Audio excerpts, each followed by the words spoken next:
Why, hello! Welcome to the show. Welcome back, I should say. It has been a couple of weeks, and yeah. So, how's it going, Zach? It's all right. It's all right. Anyway, okay, just adjust this guy a little bit. There we go. That's pretty darn good. Anyway, so what's new? I haven't talked to you for a couple weeks. Anything? I'm guessing not. Nope. Wow, aren't you boring? That's how I like it. What? Just boring and plain? Nothing else. Kind of. Yeah, I don't know. You're the guy. Whatever. You're the guy who orders a pizza with just cheese on it. I like pepperoni. Oh, That's okay, pretty good. I'll give you that. I will give But you that cheese one. is fine too. You know that? Nothing wrong with that.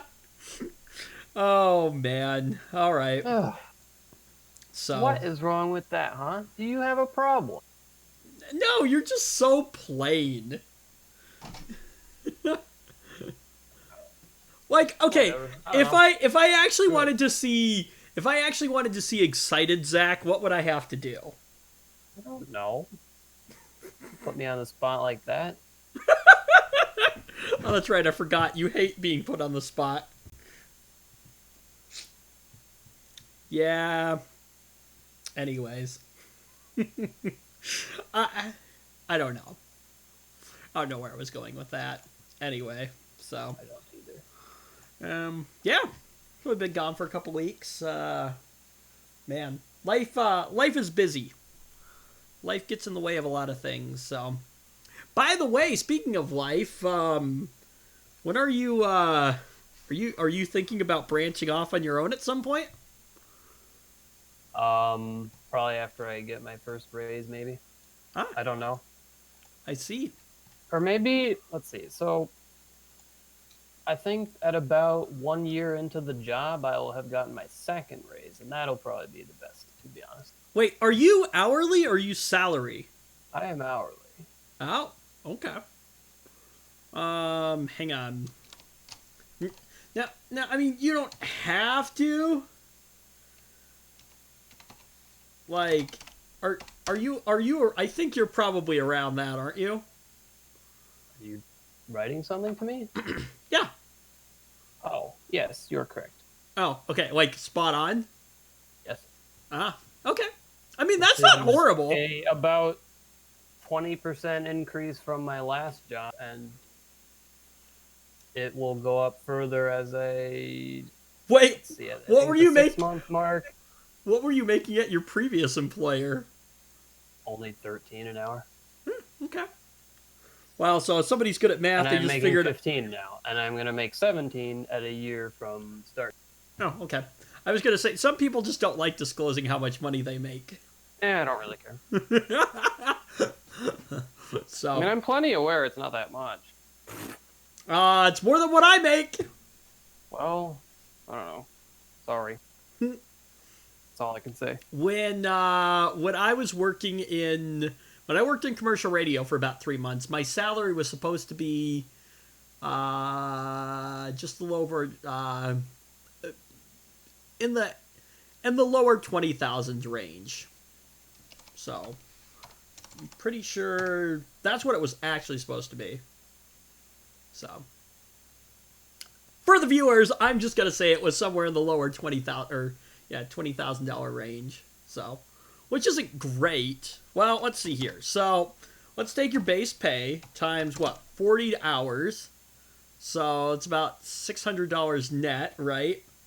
Times are you weekly or bi-weekly? Bi-weekly. Well, bi-weekly is every 2 weeks. Well, yeah. So Yeah. okay. Well, technically, okay. So I could still take it by what 32 They're actually weeks just in a year. changing it right now to bi-week. It's been in the past twice a month, which means that the numbers vary just ever so slightly every time. Mm. But now, because apparently the payroll software is so old that they're having to get new software because the company that makes it has just decided to stop supporting it. It's so old. So now they're shopping for new payroll software, and the HR guy, he just absolutely gobbles up any kind of software that incorporates like kind of dystopian like monitoring features into it, and it's just weird, and we all hate it. So he gobbles up the Oh, software that like integrates with people's phones so it can tell him when they're at work, you know, that kind of stuff. of Because course. and and that really annoys us in the IT department because oftentimes we work from home, you know, we might remote in even driving to work if something is really going wrong, you know, all kinds of stuff like that. And also we hate how kind of he's kind of particular about like reporting down to the minute when you walked in the door. I think We you. hate it I 'cause think you've talked about this guy before. yeah, we all agree that it's easier to just, you know, write down some generic time every day. It generally equalizes out anyway, but he doesn't see it that way. And so what I decided is, well, if this actually becomes a thing, I'm just gonna spoof my GPS and be at work 24/7. Hey, you know what? That's an option, I don't expect to get paid 24/7, but I don't know. I just think it would be funny to see what his software does. right? I mean, like The other alternative is you can just use a backup phone. Just get a old phone that you may have laying around and just install the stupid software on it. And just leave it in a drawer at the office. right? I just think it would be funny. I don't Or know. log in through a web interface if you really wanted to do that. You could just use like you can install like BlueStacks on a computer at the office too. Android emulation software. Just change your There's no. just so many Just ways that just you no. could Just change your IP address every day. change your IP address every day. You mean like a dynamic IP? Yeah, but change it to I don't know, be like Germany or something, like some obscure country every day. Oh, okay. VPN to somewhere in the Middle East every Right? day. Yep. Oh man, that would be hilarious. You know. Hey, I saw you at work today, but it looks like you've been in Iran. Ah, Well, somebody must have. I don't know. they stole my phone. Ah, worst. Oh man, no. So ADP actually does this.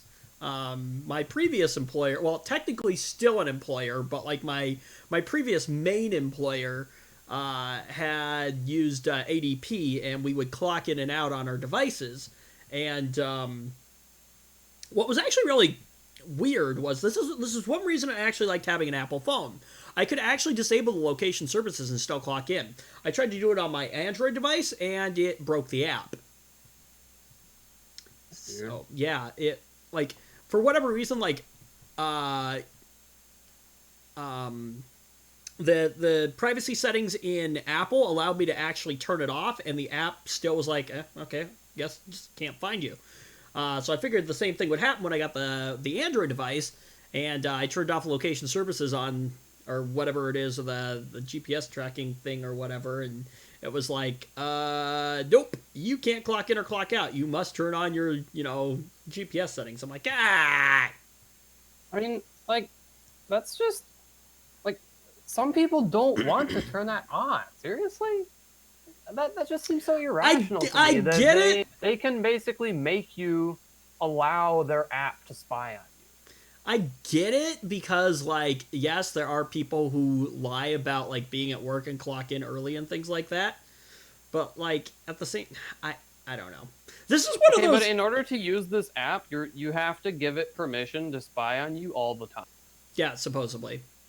Does anyone want to do that? No, I don't want to do that. I think I can change the settings to only do it. I can't remember. I know on iOS you can. I'm not sure on Android, but on iOS you can only allow certain things to run when the app is open.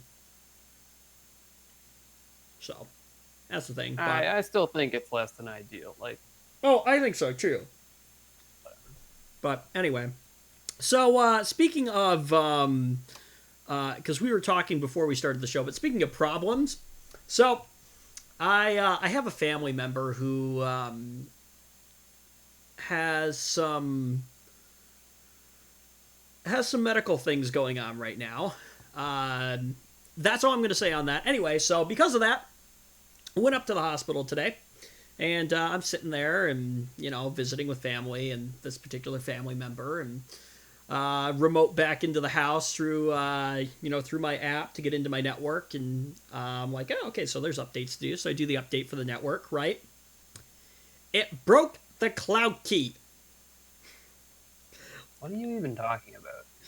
So I use Ubiquity's networking stuff, and so on the Ubiquity thing, or in the Ubiquity ecosystem, you have a controller called the Cloud Key. Basically, it runs a version of Linux that then allows you to control the entire network and manage it really easily. Okay.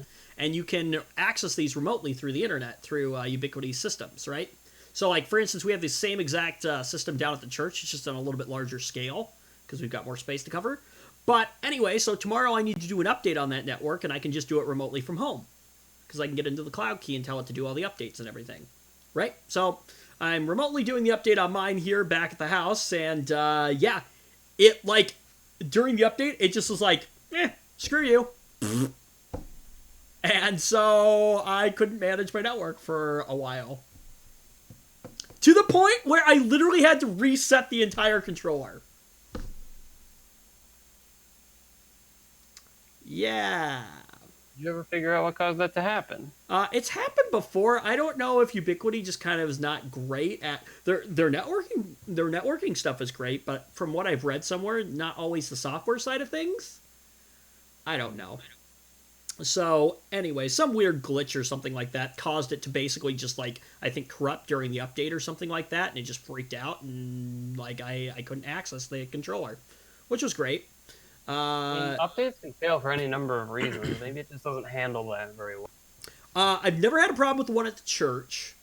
I've had a problem with how I've done updates. So you've got the cloud controller itself, and then there's the cloud controller software, and then there's the firmware too, which is weird. There's like two parts to it, and I think if you do them goofy, or like out of order or something like that, sometimes it can have a problem where like there's a conflict with something. Which should really be addressed. It really shouldn't allow you to update one thing if the other thing is reliant on it. You know what I mean? Like, if one part is reliant on another part, it shouldn't allow you to update the other part without updating the first part that's reliant first. I don't know if that's the issue, but if it is, that's just a stupid design. Anyway, so thank goodness for backups, though. And indeed. Mm-hmm. So the cloud controller actually has a slot for a micro SD card. And you can just export your config to it, huh? Yeah, well, actually, so I don't even have to. I have it set up automatically to just back up at not random intervals. I don't remember what the interval is, but it's set to back up like weekly or something like that. And so anyway, but I ran into an interesting issue. So I reset the cloud key, and I'm like, great. This is the first time I've ever had to do this, too. So, and for the most part, it was pretty painless to get it back up and running. But anyway, so reset the cloud key, right? And so I go back in, and I'm starting to configure it, and I'm like, oh, okay. Restore from a backup, right? So I click on that. No backups found. I'm like, what the flip? Somebody didn't test his backup. Well, no, so for whatever reason, I couldn't access them until... So I set up the cloud controller, because here I am thinking, I'm like, great, I'm going to have to reset recreate all my configurations again, right? And so I get into the maintenance menu and everything, and I see all my backups sitting there. So it's weird that I couldn't pull it when it was... I don't know. So anyway. Well, now you know next time you won't have a mini heart attack.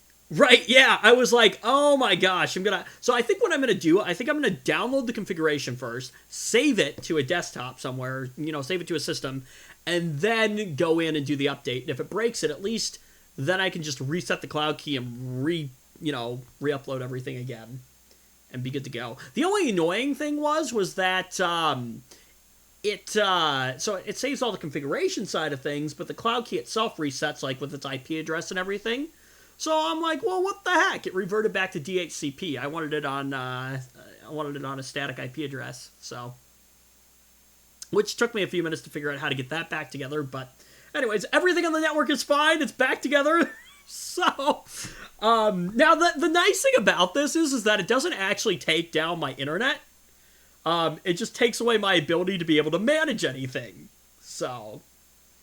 Oh well, I guess that's better than the alternative. Right, yeah, like so like the Unified Security Gateway, which is the router and the access point, like those were both still fine. Like I could still get out to the internet, I still have Wi-Fi. That was all fine. I just couldn't manage anything. So anyway, but yeah. So this is like my biggest fear is like doing it remotely. It's like, okay, this is great, it's awesome until it actually physically breaks the cloud key, because then I kind of have to actually yeah, then I actually have to be there. So, unless I figure out how to, well, actually, so I can, yeah, because the internet connection doesn't go down. So theoretically, I could remote into the church and just use a remote desktop application to get right. Well, okay, but then see, here's the thing. So you actually access the controller through a web interface. It doesn't actually have like a it's through a web interface, right? So the only way to get into it if I'm remote is to SSH into the controller. So, which I haven't done before, and I don't actually know any of the commands. So I should probably learn those though. So this is the whole point of me getting the Ubiquity system here at home, was so that when I break it, I know how to fix it. So I mean, that's fine. Right? Anyway. But yeah, so that was a thing. But yeah. So anyway, so because of that, I haven't had a chance to look through any of the topics for this week. Let's see. We're talking about Google Cloud Print. This will be an interesting one. Did you know OnePlus had a data breach, Zach? Nope. Mm-hmm. Of course, your Microsoft news. AMD Athlon 3000G. It's a really cheap processor. We're going to talk about it. I actually don't know what the specs are on it. It's on the Zen architecture, though. And Apple removes reviews from their website. Yeah. All this and much more coming up at 10. Now. Roll the intro!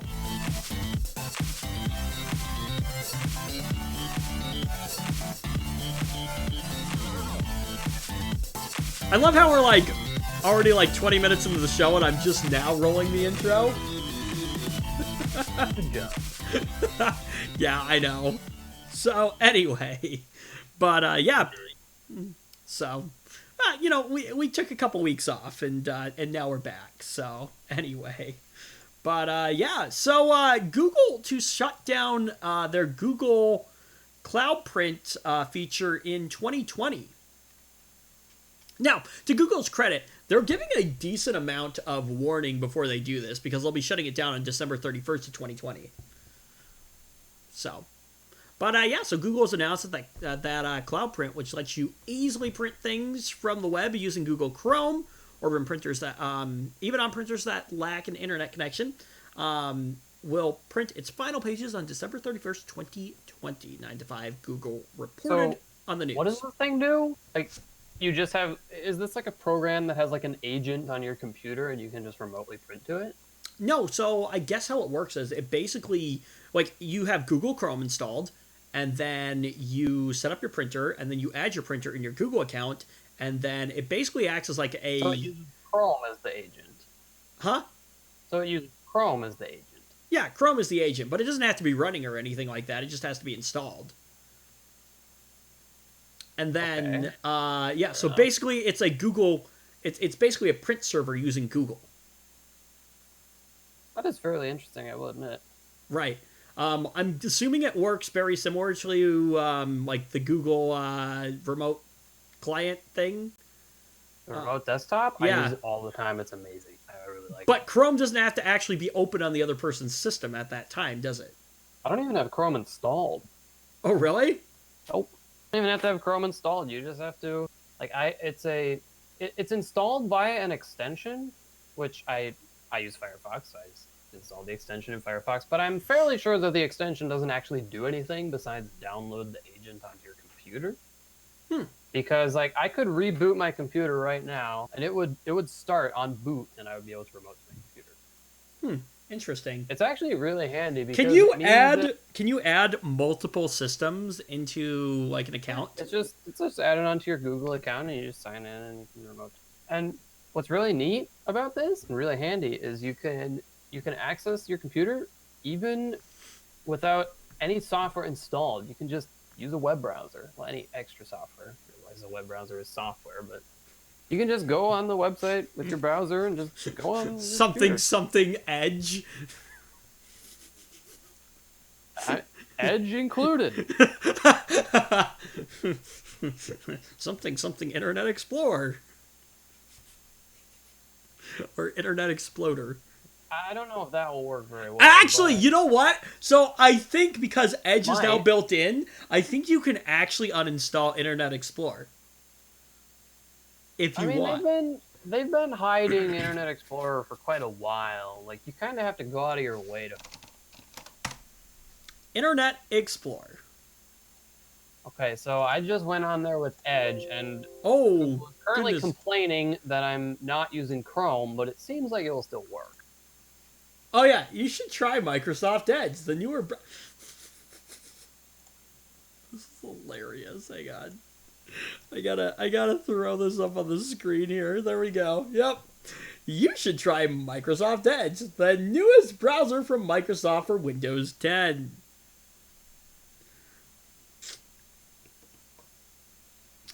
Yep. Wait. Whoa. What? Oh. Okay. Wait. What? What did you do? Oh. What? Oh. I know why that's not working. Okay. Never mind. I'm a dork. I'm like hitting the I'm hitting the button clearly labeled Firefox with talent. And wondering why there's nothing in the actual spot where the browser window is supposed to go. It only shows a Firefox window. It doesn't show anything else. Hence why the button is labeled Firefox. Wow, Yep. incredible. So what I really need is the screen cap with talent button, which is what I've hit now. I was like, what is going on though? Usually I have Firefox loaded up on the other screen here, so that's why. But yeah, anyway, so yeah. But that's funny. I wonder. Now this should look okay. Because I think, yeah. But I wonder.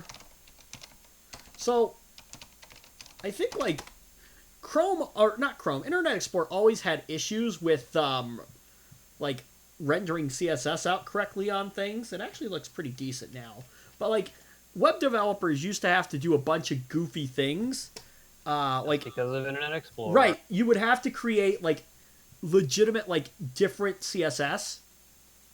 All right, here's what we're gonna do if the To match. user is using every other browser in the universe, and Right. here's what we're gonna do if they're an idiot using Internet Explorer. Right, yeah. So like you would like add like a border around something, right? And you wanted that border to be a certain width. You would put it in one way for the normal CSS, and all browsers would like, you know, Chrome, Firefox, you know, would Safari would like render it like the way you were expecting, right? And then you'd Oh, look we at can the do that, same yeah. thing Internet in Explorer. Internet Explorer, and it would be like, what? And so you'd have to like Explorer. yeah, and so you'd have to like go in and adjust it and then tell it if the user is using Internet Explorer, then use this code. Yeah. Ugh. So, anyway, yeah.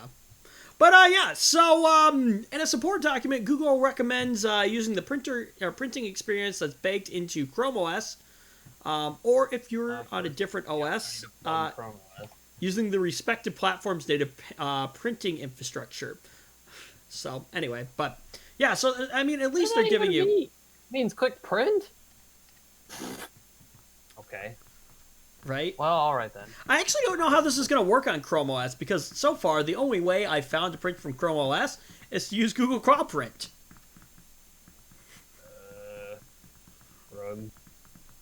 Yeah, I'm not quite sure because I haven't found any other way to actually add a printer in. So we have a little Chromebook at work, It's supposed to be for training, but I absolutely love the little thing because it's also like a 2-in-1. So like on busy days, we only have one register up front. But I can take it and like if somebody needs like a phone or something repaired, I can do an intake on it, or I can look up product information. I can't actually ring anyone out from it, which would be really cool. But yeah, I'd love to have like little iPads or something like that, or tablets with like the credit card reader built into them, and like like they have like the Verizon store. Yes, That'd be pretty cool. That'd be pretty I cool. wouldn't have known what you're talking about, but I had been there in the last few months, so. Yeah, that'd be pretty cool.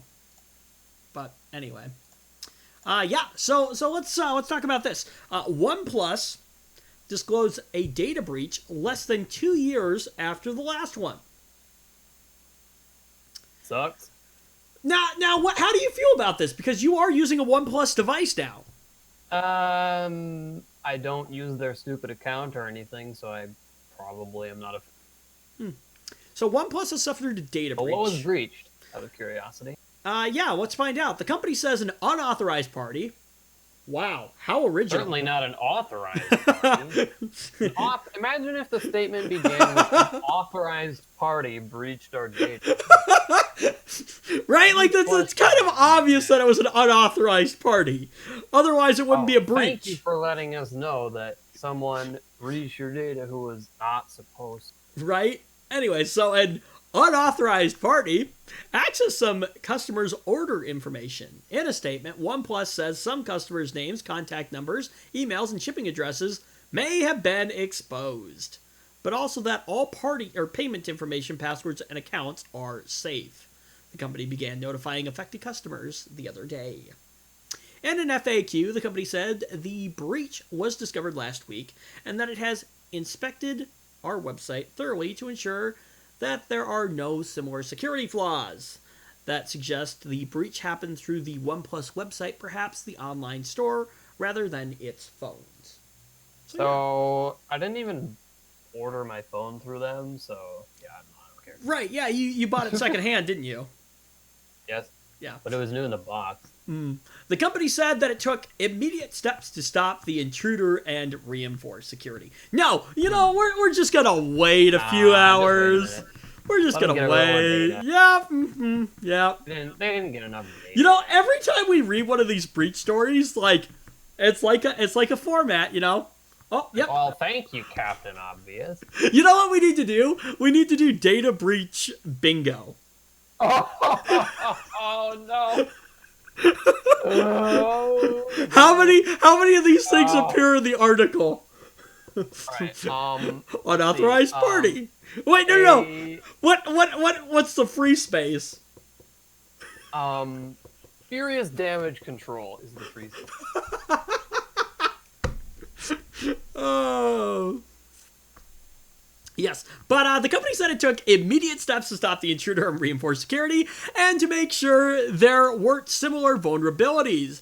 But it hasn't explained why it took more than a week to disclose the incident, or why it waited to do so until the Friday before a major U.S. holiday. The company also apparently isn't answering questions. When The Verge asked how many customers may have been affected, OnePlus simply shared a similar statement to the one it posted online without any additional information. Despite the idea that your name, phone number, and personal address may have all been exposed, OnePlus's FAQ pretends that the worst that might happen is this. So here's the question on the FAQ page. What are the consequences? Here you go. Impacted users may receive spam and phishing emails as a result of the incident. It's fine. Don't worry. It's fine. Everything's fine. Fine. We're all fine. Spam and phishing and people trying to scam you. It's fine. So this isn't OnePlus's first security incident. In January 2018, the company said that up to 40,000 customers have been affected by a security breach that caused customers... Ooh, any guesses? What was stolen? More email addresses, probably. More phone numbers, probably, and more... I don't know. That caused customers credit card information Oh, to I be was about to stolen. say credit cards, but I was like, no, I can't be that bad. I was like, it's probably not that bad. Right? Not that bad. Yep. OnePlus did say in its FAQ that as part of its efforts to upgrade its security program, it will be partnering with a world-renowned security platform next month and will launch a bug bounty program by the end of December. Maybe it should have done that after the first breach. Fool me once, Just saying. fool me once, shame on you. Fool me twice? Ugh. You know, Zach, you've said it before. What is it? When it comes to security? I said a lot of things. Probably. Security by obscurity. Is a bunch of crap. We all know that. Right. If I ignore it, it'll go away. Don't look at the problem. Yup. Don't look at the problem. It'll just go away. It's not a big deal. Don't tell anyone there's a problem. Right. So, moving on. Time for our Microsoft news this week. Which, so Slack, which is a program that we use, is accusing Microsoft of ripping off its ad. Oh, is this related to that stupid Teams crap? No. So, hang on. Let me come grab this real quick here. Let's see here. Have you, oh, here we go. Oh, it's not quite what I meant to do. Have you seen the whole, OK Boomer, Of course I have. It's everywhere. where did this, I know it's a meme, but where did it start from? I don't know. Where did any memes start from? The internet. Great. That's like saying it started on the Earth. So, let's take a look at this real quick here. But what of it? Here, okay, so here's the article for you. So, supposedly, so here is we're gonna look at this for a second here. So, here is here's apparently an ad. Just mute that. So it's like showing like a bunch of like moving balls and things like that. So it'll show Slack's, and then it shows Microsoft's. And these do look very, very similar.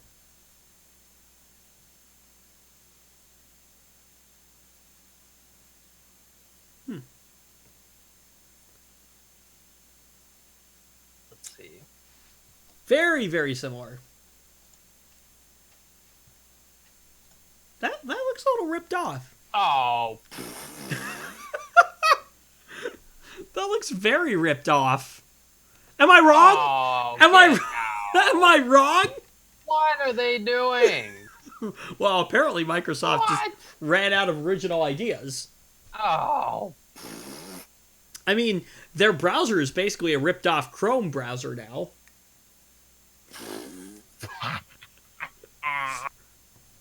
oh, that is the most obvious ripoff.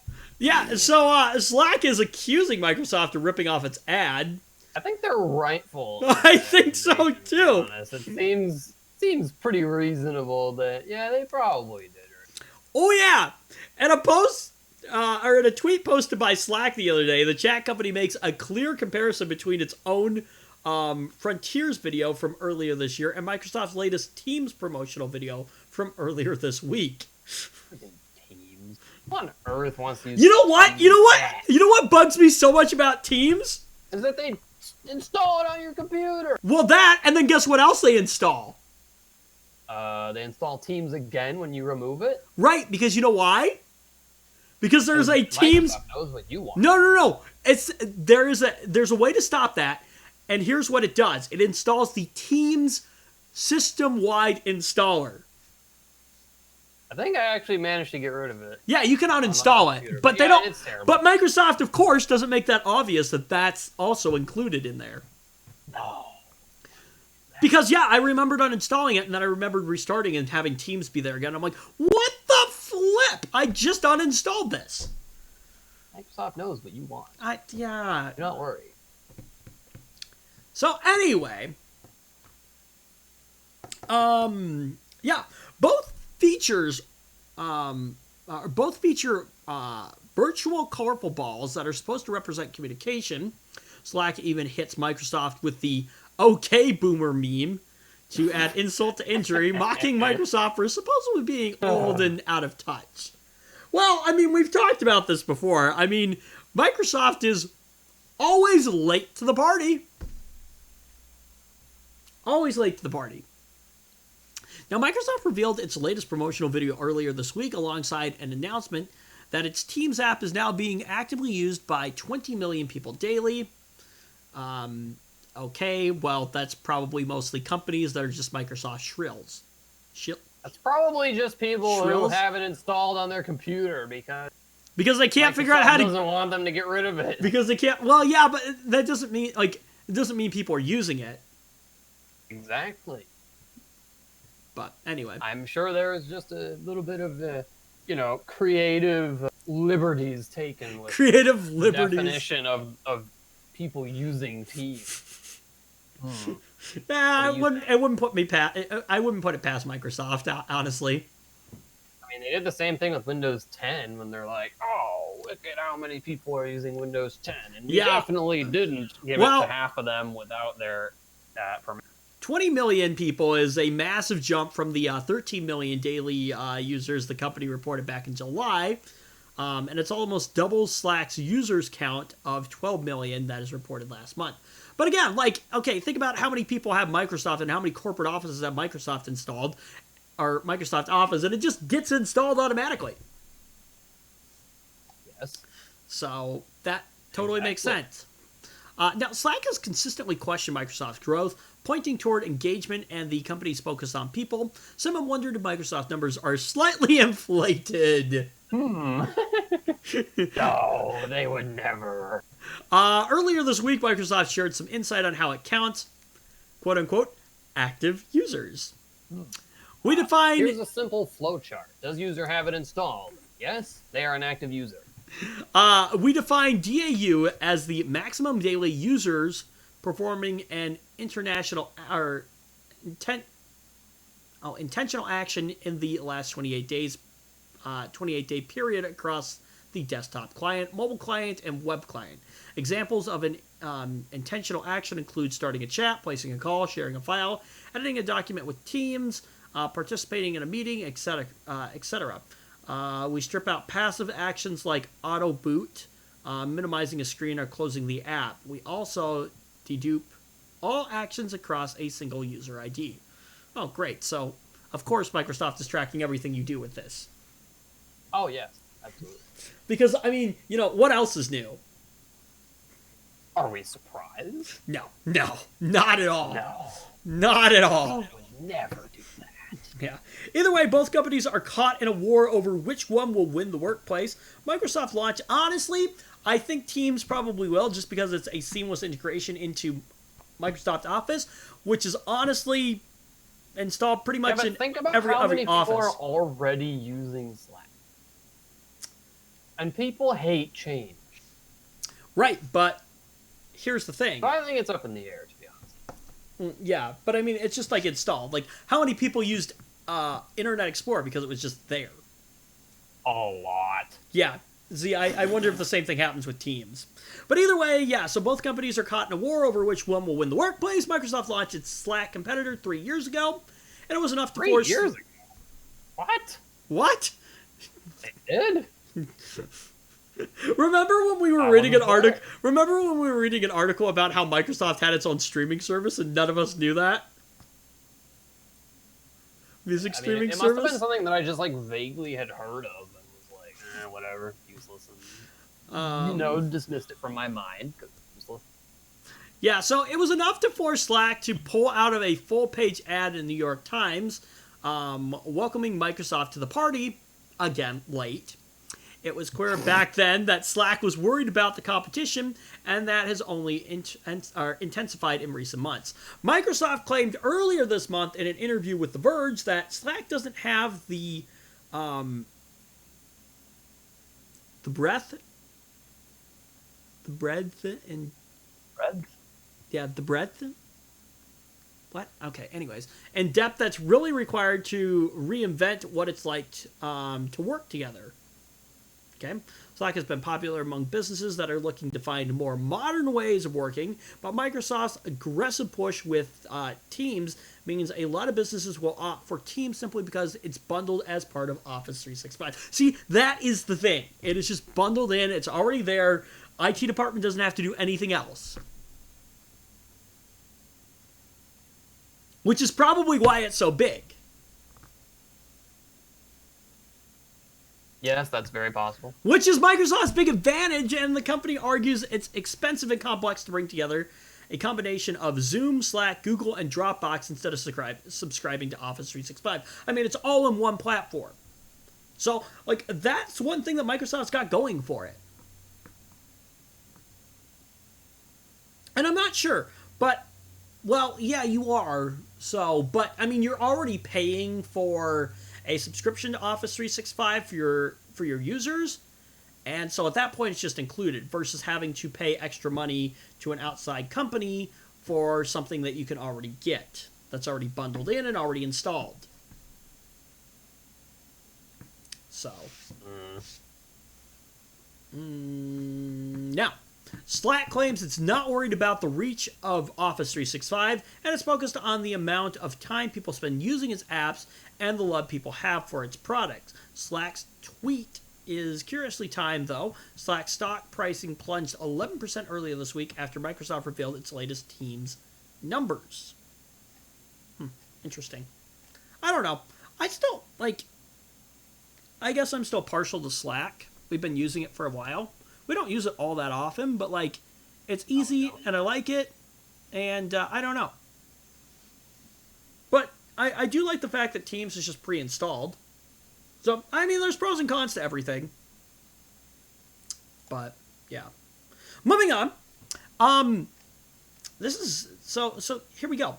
AMD ships an unlocked Athlon 3000G processor for, any guesses how much this thing costs, Zach? $100. Cheaper. Okay. $70. Cheaper. What? $55. Pretty doggone close. $50. Oh, okay. I guess I at first misjudged the price range of it. $100 range. Well, let's see what you get for $50. I'm gonna guess 4 cores. Maybe. Let's see here. So AMD started shipping its very cheap Athlon 3000G desktop processor, which counts as the first Zen-based Athlon chip to be offered with an unlocked multiplier for easy overclocking. As Guru 3D reports, AMD is offering a 14-nanometer Raven Ridge processor with a base clock running at 3.5 gigahertz. Ooh. Dual-core 4-thread performance. But integrated Radeon Vega 3 graphics. Oh, dual-core, okay. I mean, still, for that price. And onboard built-in graphics. So 192 stream processors.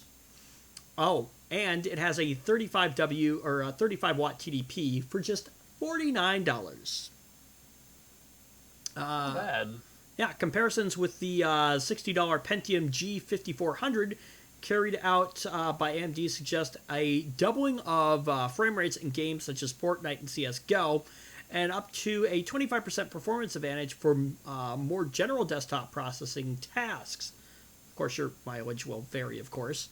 The big draw of the Athlon 300G, apart from its low price, is the potential for overclocking. So, you can get a little bit more performance out of it. AMD is shipping the processor with an unlocked multiplier and rates its maximum operating temperature at 95 degrees Celsius. That's sure to encourage more than a few overclockers to pick up the chip and push it as hard as they can using air and water cooling. And according to Tech Power Up, the 300G ships with cooler...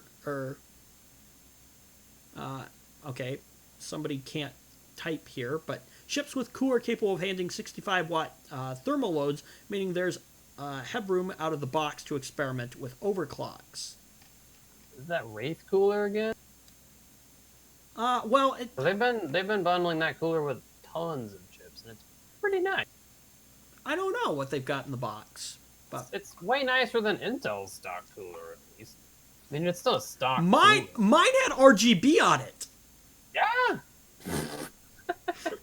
That's the thing! You can't not have RGB. Come on! Get in 2019. So the good news is, if you already use an AM4 motherboard, the 300G is compatible, making for an easy upgrade. The one exception to that is the X570 motherboards, which AMD said is up to individual manufacturers. However, Parrot... Why would you put that CPU in an X570?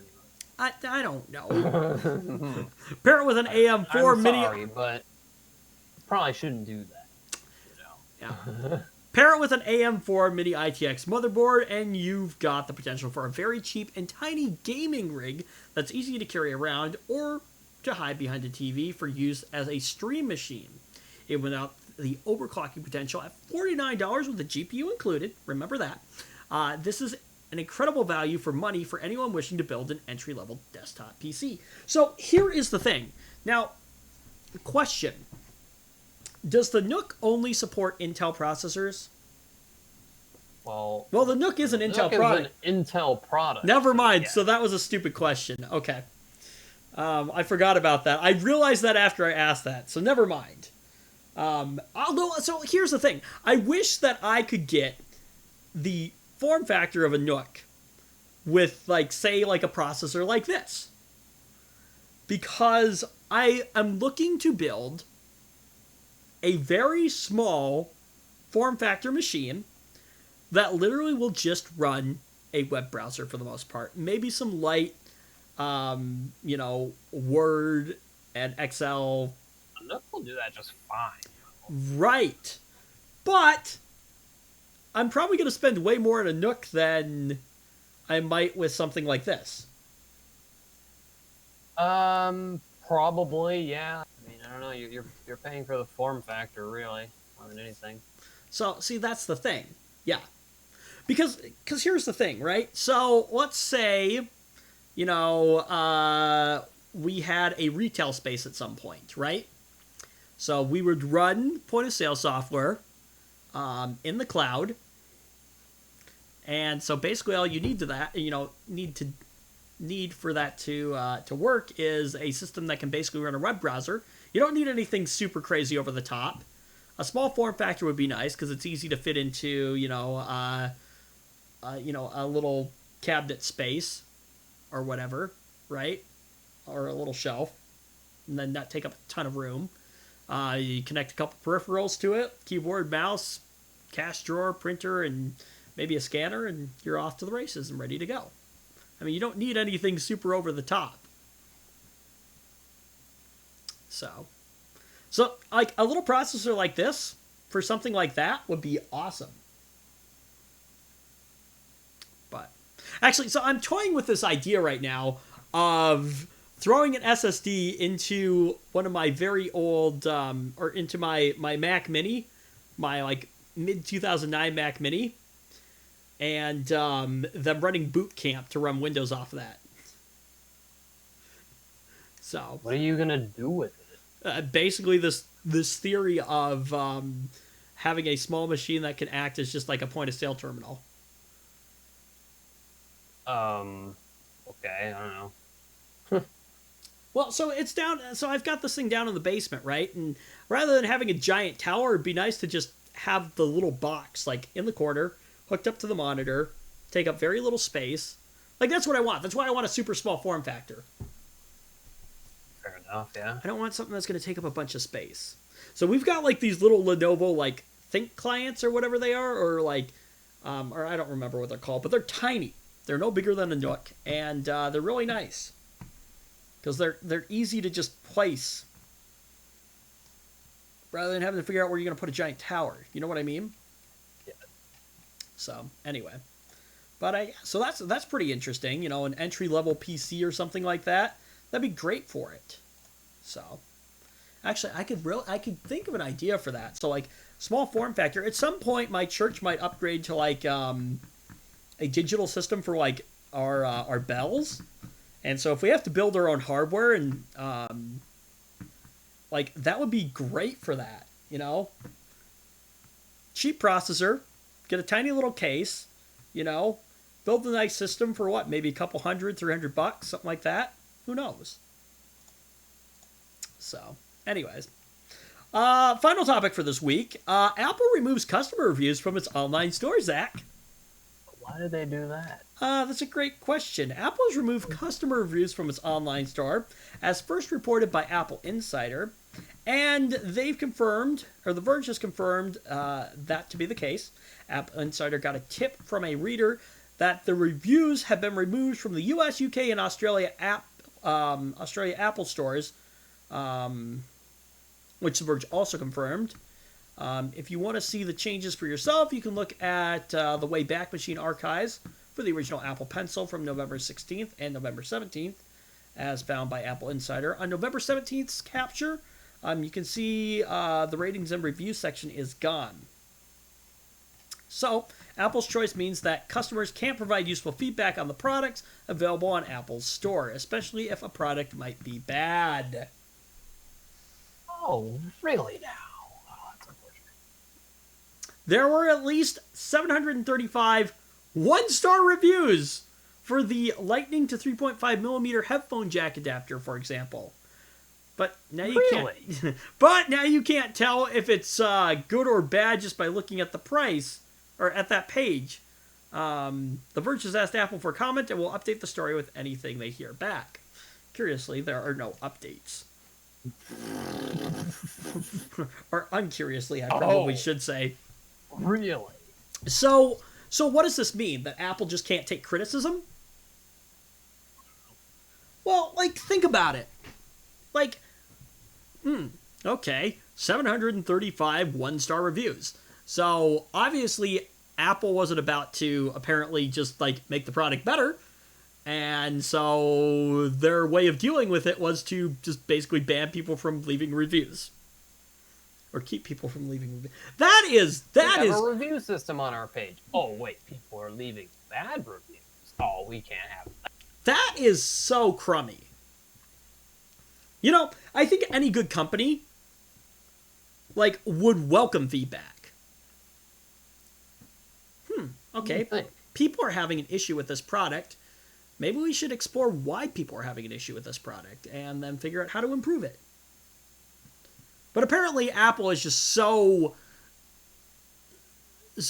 fueled by income, and yes, and the Apple way. Oh no, there can't possibly be anything wrong with our product. No, they're just stupid. Yeah. What was that story back a couple years ago? I can't remember. Something the overheated Intel processors. And then Apple said that they were going to like be moving away from Intel and looking to build their own processors because of the downfalls of Intel processors and their cooling. Well, yeah, you know, processors tend to work better when there's good cooling, Apple. Funny how that works. Hey, Zach. Let me ask you a question. So you built a computer or two, right? And you have a little bit of knowledge about computers, correct? Sure, yeah. What do processors need? Well, in order for them to perform decently, they need power, and they need not to cook themselves. Okay. And how do you prevent the system from cooking itself? Well, you can use a heat sink. Okay. What else? You can use some fans. Right. And fans are great, right? But only if what? Only if they work. and they're suitably sized for the device being cooled. Right, but I mean, you can have all the fans in the world in there. You still need what? A vent? Ah. A vent. Ventilation. I had to think about that. You still need good ventilation. Yes, you do still need a vent so that the hot air can exit the computer. Because otherwise, you're just blowing hot air around Right, the yeah. computer. Otherwise, you're just blowing it around. But that's a funny concept.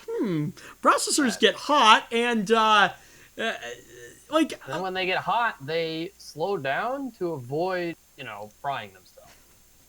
Right? That's what they do. Yep. That's right. That's what they do. Oh, funny. Funny how that works, right? And somebody should tell Apple. Oh, do they not know about that? Apparently not. Oh, okay. Oh, that sucks. Like, come on. I think Apple tries sometimes too hard on the design of things rather than making them practical. Never do that.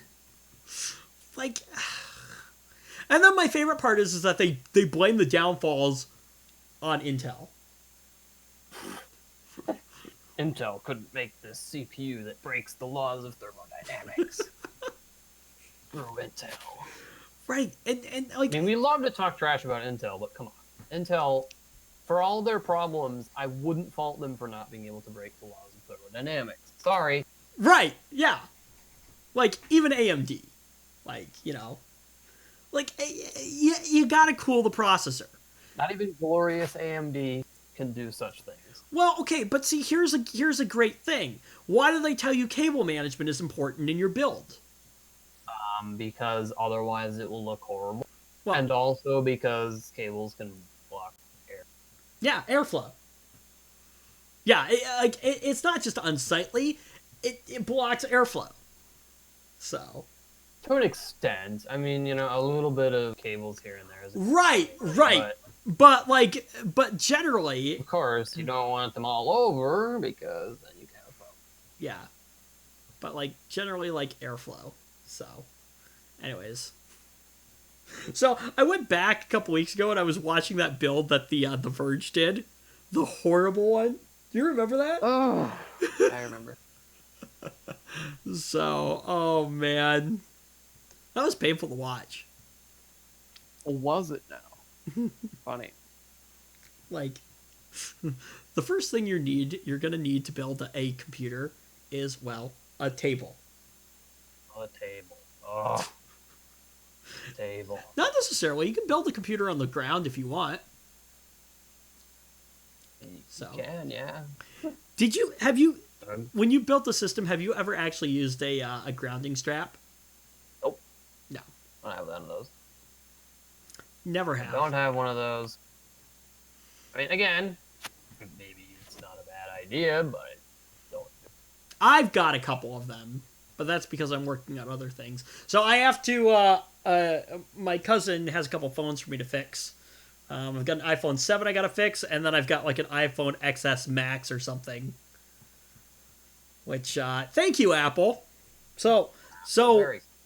Apple designs the, the new 10 line, right, with a glass back.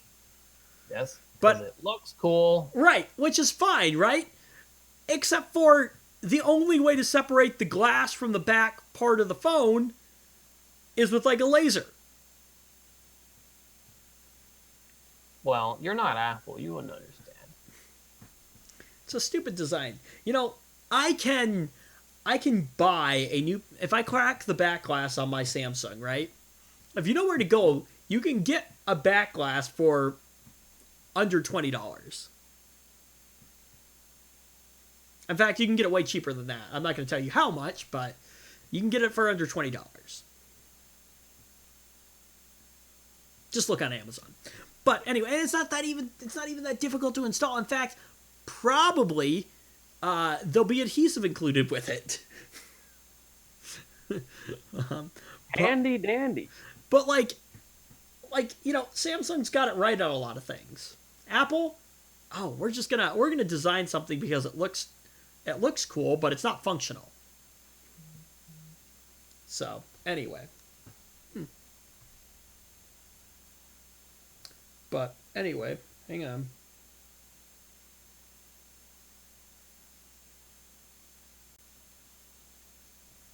Oh, okay. Just getting text messages from my boss. So, It's my day off. Ignore. you know what? A lot of times, so that was actually about scheduling there. So, anyway. But yeah, so, yeah. Yes, hey, Apple. Processors work way better when they have good airflow. Just an FYI. Just an FYI. Better when they look cool. Mm-hmm. Anyway.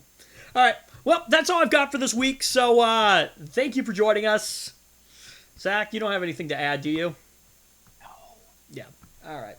So, yep. Thanks for joining us. If you like the show, thumbs up. If you didn't, thumbs down. Get subscribed down below if you haven't done that already. Turn on the bell for notifications.